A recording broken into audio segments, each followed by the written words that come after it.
Bienvenue sur Azimut, le podcast de l'orientation.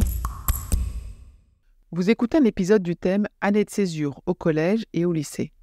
Nous allons répondre à la question comment se passe une année de césure et particulièrement une expérience d'année de césure scolaire en internat anglais. On en entend beaucoup parler depuis quelques années, ces élèves français qui quittent temporairement leur école pour rejoindre une des prestigieuses boarding schools anglaises, ces fameux collèges britanniques qui ressemblent à s'y méprendre au Poudlard d'Harry Potter. Ils y vivent en tant qu'internes, 7 jours sur 7, auprès des jeunes Anglais et d'un certain nombre d'élèves internationaux. Nous parlons ici des meilleures écoles anglaises, qui accueillent très majoritairement des élèves locaux, ainsi qu'un certain nombre de jeunes internationaux, 5 à 20% en général. À ces élèves internationaux, inscrits pour une longue durée, s'ajoutent parfois de jeunes étrangers, français notamment, qui rejoignent ces internats pour des périodes plus courtes, notamment pour y passer une année de césure.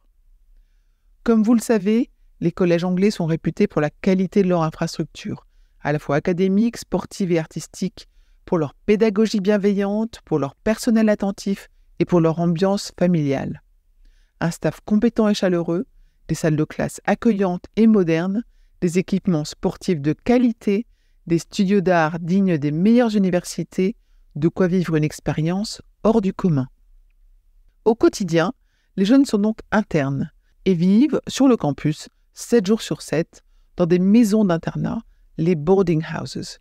Ils cohabitent avec des élèves de leur âge, mais aussi avec des plus grands et des plus jeunes. Et ils évoluent comme dans une grande famille, supervisée par un personnel bienveillant, le staff de l'internat. Les jeunes internes apprennent à se responsabiliser, à vivre en communauté et à s'adapter, des compétences qui leur seront très utiles plus tard. Au cours de leur année sur place, en tant que boarders, les jeunes Français découvrent la pédagogie anglo-saxonne.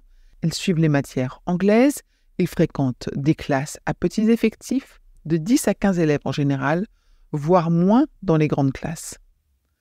Originalité au Royaume-Uni, dès la classe de 3e, l'élève choisit les matières qu'il souhaite étudier en fonction de ses goûts et de ses compétences, de telle sorte qu'il constitue un emploi du temps qui lui correspond vraiment, à dominante littéraire pour les uns, plus scientifique pour les autres, ou encore une forte tonalité artistique, ou business, ou bien technologique, ou encore professionnalisante.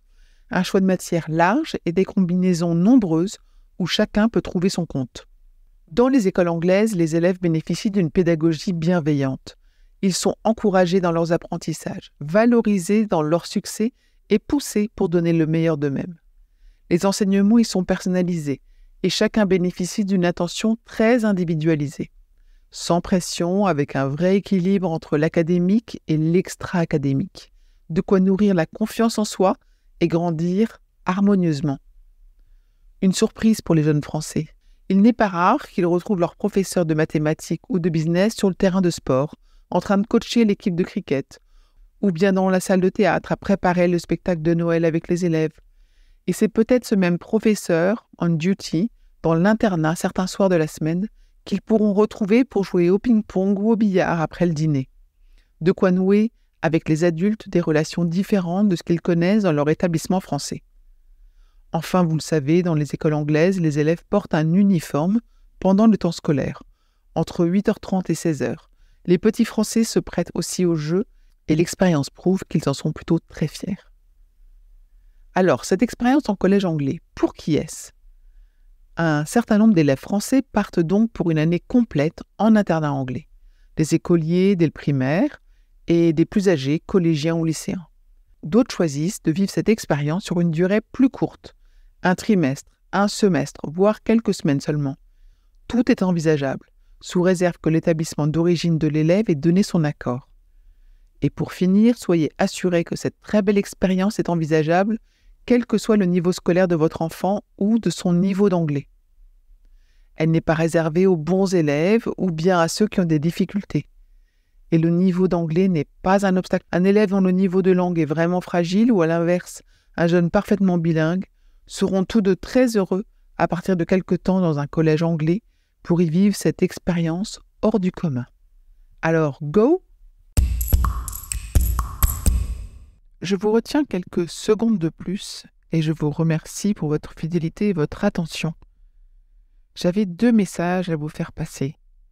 Vous écoutez peut-être ce podcast sur Apple Podcast ou sur Spotify ou sur une autre application de podcast, et il est possible que vous ignoriez que le site azimut-podcast.com diffuse l'ensemble de ces épisodes en les ayant organisés et rangés de manière thématique.